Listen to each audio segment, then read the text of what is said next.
Hi, I'm Andy from the Air Conditioning Company. So why is your air conditioning making strange noises?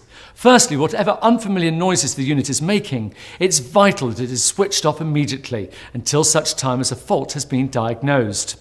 We've been called out to countless service visits when customers have reported noise problems.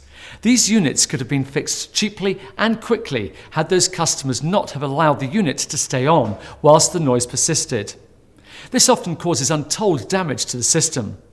If you haven't used your system for a while, it can take the compressor a bit of time to warm up. Should the noise persist for any longer than a few minutes, then the source of the problem is likely to lie elsewhere. Another common cause of loud noises can often be due to low refrigerant levels. This indicates that the system has a gas leak, and it's vital that you call a qualified air conditioning engineer immediately. Another very common cause of loud noises is loose parts. This is particularly common with older units and is easily remedied. The problem is generally a loose or worn out part, including fan motors. Again, these are normally easily fixed.